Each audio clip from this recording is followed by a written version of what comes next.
Bayangkan, tata surya itu bukan cuma kumpulan planet yang berbaris rapi mengelilingi matahari.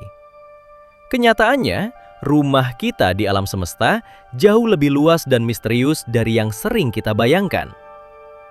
Selama puluhan tahun, para ilmuwan mengirim berbagai pesawat luar angkasa untuk mencari jawabannya. Sebenarnya di mana ujung tata surya?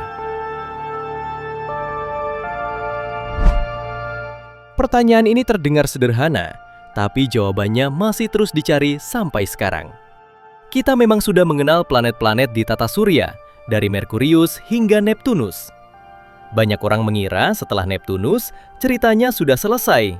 Padahal, justru di sanalah wilayah yang menarik untuk dimulai. Di luar Neptunus, ada daerah yang sangat dingin dan gelap, dipenuhi bongkahan es dan batu. Wilayah ini disebut Sabuk Kuiper.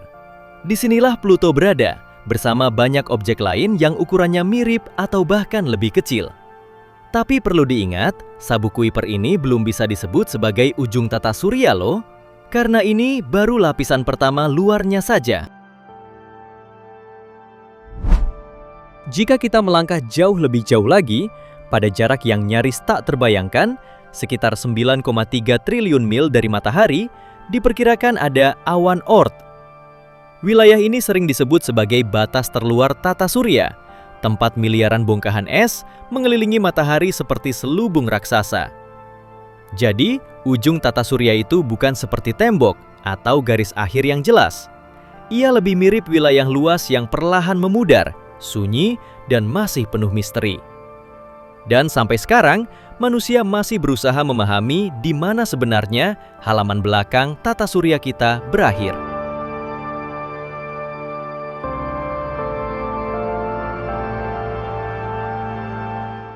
Sebelum kita lebih jauh membahas awan Oort yang diyakini sebagai batas ujung tata surya ini, mari kita pahami terlebih dahulu apa itu Sabuk Kuiper.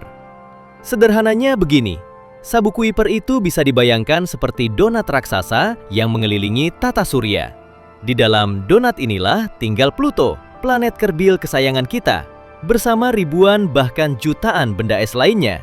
Wilayah ini berisi sisa-sisa pembentukan tata surya dan membentang sangat jauh dari matahari.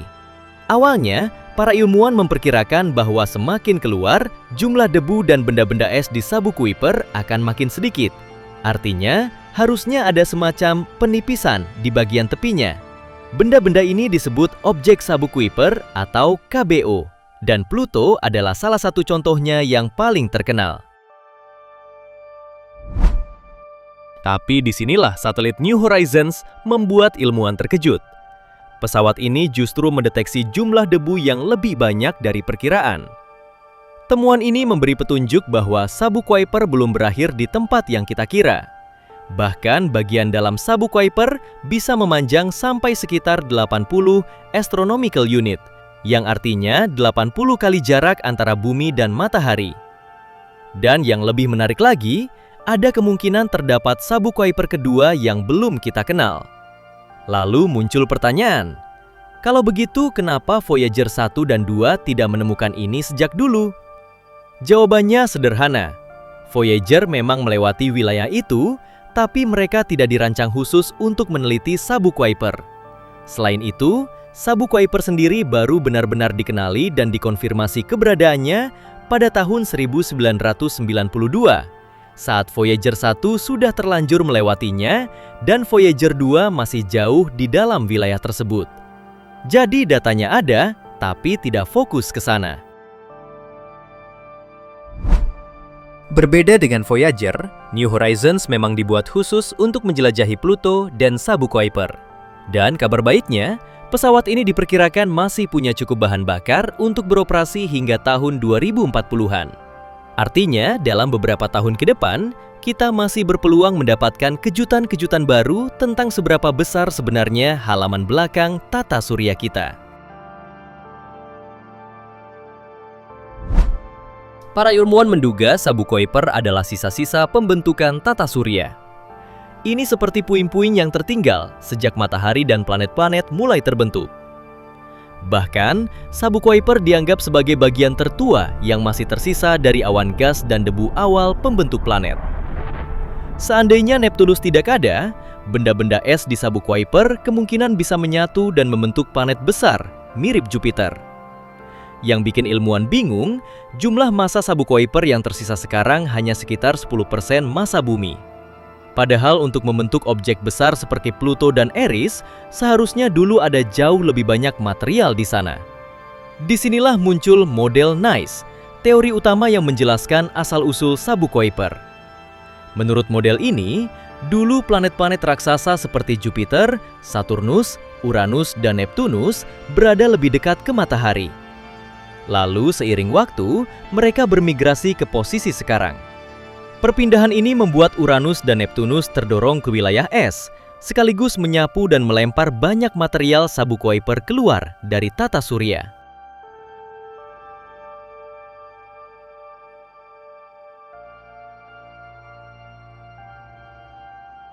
Nah, sekarang kita akan membicarakan batas tepi tata surya kita. Maka pembahasannya belum lengkap tanpa menyebut awan Oort.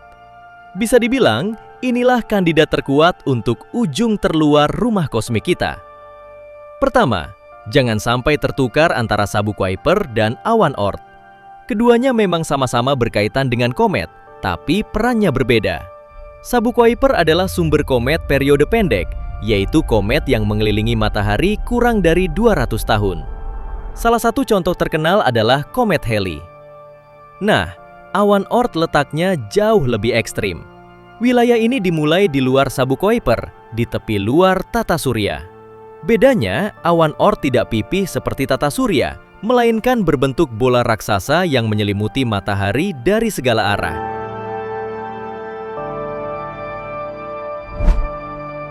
Jaraknya juga benar-benar di luar nalar.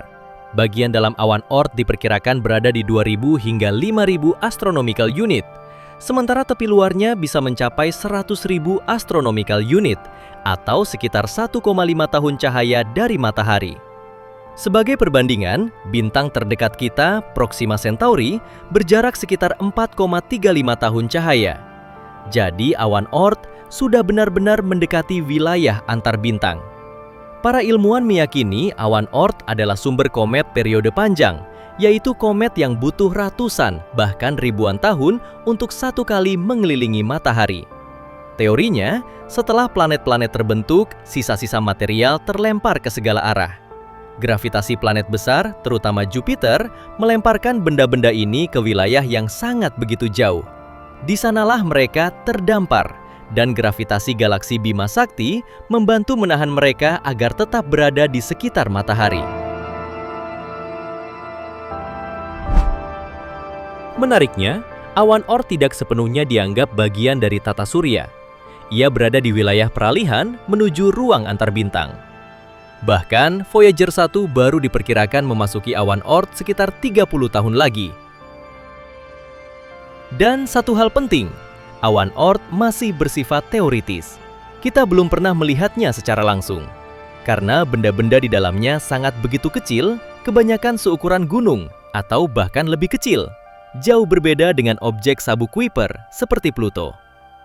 Jadi, kalau sabuk Kuiper adalah halaman belakang tata surya, maka awan Oort adalah pagar terluarnya, yang sunyi, jauh, dan masih menyimpan banyak misteri yang belum kita ketahui.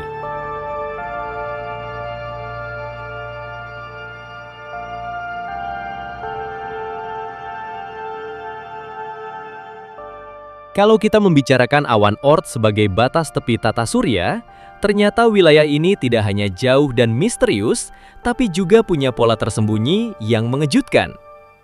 Sekelompok astronom yang dipimpin David Nesvorny dari Southwest Research Institute di Amerika mencoba memutar ulang sejarah tata surya lewat simulasi komputer. Mereka mensimulasikan perjalanan waktu selama 4,6 miliar tahun sejak tata surya baru lahir sampai sekarang. Dalam simulasi ini, mereka memasukkan pengaruh gravitasi matahari, tarikan galaksi Bima Sakti, dan gerakan acak komet-komet es. Hasilnya cukup mengejutkan. Mereka menemukan bahwa awan Oort bagian dalam kemungkinan tidak acak, melainkan membentuk struktur spiral raksasa.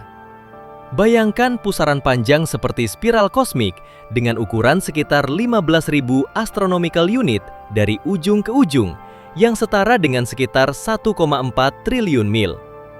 Spiral ini juga miring sekitar 30 derajat dibandingkan bidang tata surya yang biasa kita kenal. Para ilmuwan menduga bentuk spiral ini muncul karena tarikan gravitasi galaksi Bima Sakti. Sejak awal kelahiran tata surya, gaya galaksi ini perlahan memelintir serpihan-serpihan es dan membentuknya menjadi pola spiral di awan Oort bagian dalam. Walaupun sesekali ada bintang lewat yang bisa menarik komet keluar dari orbitnya, simulasi menunjukkan bahwa pola spiral utamanya tetap bertahan. Artinya, di tepi terjauh wilayah matahari kita, mungkin ada pusaran raksasa yang diam-diam berputar selama miliaran tahun. Para peneliti bahkan mengecek ulang simulasi lama dan menemukan pola spiral serupa muncul lagi dan lagi, meskipun asumsi awalnya diubah. Ini membuat mereka yakin bahwa struktur ini bukan kebetulan, melainkan bagian nyata dari dinamika awan Oort. Lalu, kenapa ini penting? Masalahnya, kita hampir mustahil melihat spiral ini secara langsung dengan teknologi sekarang. Objek-objek di awan Oort sangat kecil, sangat gelap, dan bergeraknya luar biasa lambat. Tapi pola ini cocok dengan apa yang kita ketahui tentang komet-komet redup yang kadang masuk ke bagian dalam tata surya. Temuan ini memberi petunjuk bahwa hubungan antara matahari dan galaksi Bima Sakti jauh lebih kompleks dari yang kita duga. Walaupun sebagian komet akan terlepas, cukup banyak yang tetap bertahan untuk menjaga struktur ini selama miliaran tahun ke depan. Singkatnya, batas terluar tata surya kita mungkin bukan wilayah kosong dan acak, melainkan sebuah struktur kosmik raksasa yang rapi, sunyi, dan telah berputar sejak awal zaman dulu. Walaupun belum pernah kita lihat langsung, semua petunjuk menunjukkan bahwa awan Oort adalah penjaga terakhir komet dan saksi bisu hubungan panjang antara matahari dan galaksi Bima Sakti. Jadi, saat kita berbicara tentang ujung tata surya, awan Oortlah titik terjauhnya. Tempat tata surya kita tidak benar-benar berakhir, tetapi perlahan menghilang ke luasnya alam semesta. Semoga tayangan ini bisa bermanfaat dan menginspirasi buat teman-teman semua. Next, mau bahas apa? Komen di bawah ya.